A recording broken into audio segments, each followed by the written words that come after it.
Buenas tardes, mi nombre es Javier Toledo y el día de hoy vamos a abordar el tema de la educación a nivel general, basándonos en algunos autores y basándonos también en un video del doctor Carlos Calvo, en el cual se nos orienta un poco acerca de la tradición, lo que normalmente hemos conocido como tradición en la escuela. Al ver algunos enfoques que actualmente en el contexto educativo en el cual yo trabajo, en el cual yo me desempeño, hay algunos errores que se evidencian en la falta de pronto del dominio, de darle libertad a los niños, de poder darle libertad de pensamiento y de expresión. He basado también mi estudio o mi explicación en la primera pregunta que se nos sugiere: ¿de qué manera yo voy a trasladar la idea del doctor Carlos Calvo al contexto educativo en el cual yo me estoy desempeñando? Esas ideas, pues obviamente las vamos a tratar de desglosar en el transcurso de esta explicación.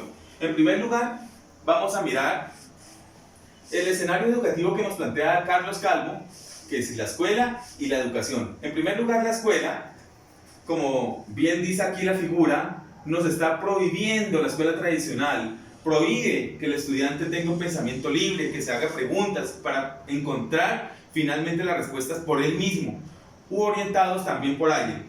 Esta escuela orienta al deber ser.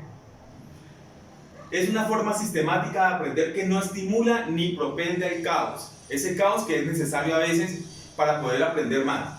Llevando esto a la necrófila, que es como aquel letargo en el cual nos encontramos y que permite de pronto la facilidad de las cosas. Esa escuela promueve conservar situaciones.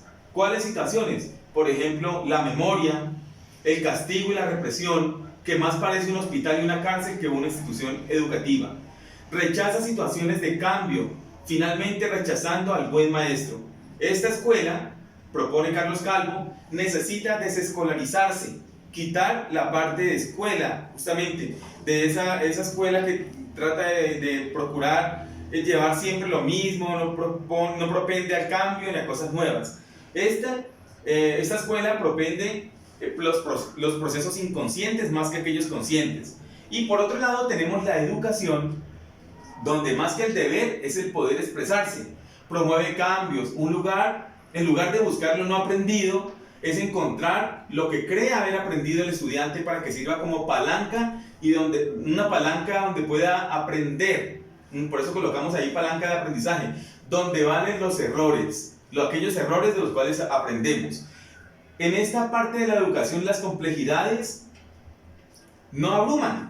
¿Qué complejidades? Por ejemplo, aprender lenguas nuevas, diferenciar entre lo privado y lo público. No abruman porque han sido aprendidos de una forma lúdica, que no propicia el diletantismo, el quedarse estancado, de pronto no tener algo realmente que sirva, donde vale el esfuerzo superficial, el diletantismo, vale lo que es superficial.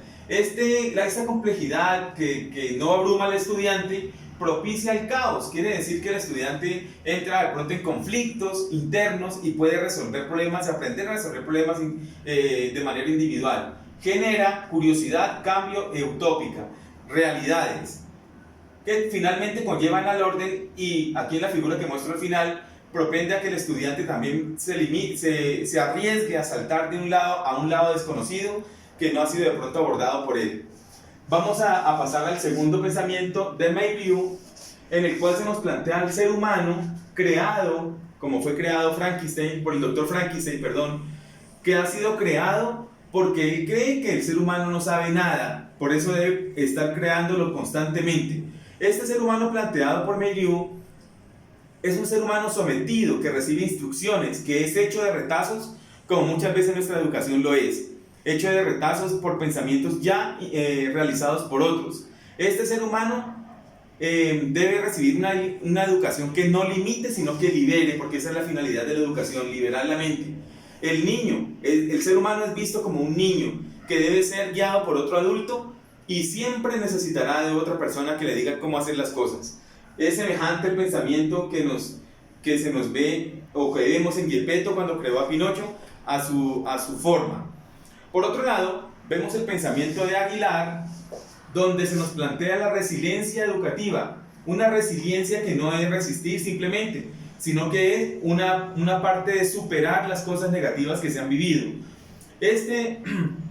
Este estudio del riesgo que nos plantea la resiliencia educativa con Aguilar propende a cosas nuevas, que hace un estudio no solamente del estudiante, sino también del profesor, donde se nos manifiestan factores de riesgo que puede ser llegar al borde de un precipicio, pero es importante saberlos porque esos estudios hacen o conllevan a una mejora educativa, una salud mental y una mejor calidad de vida.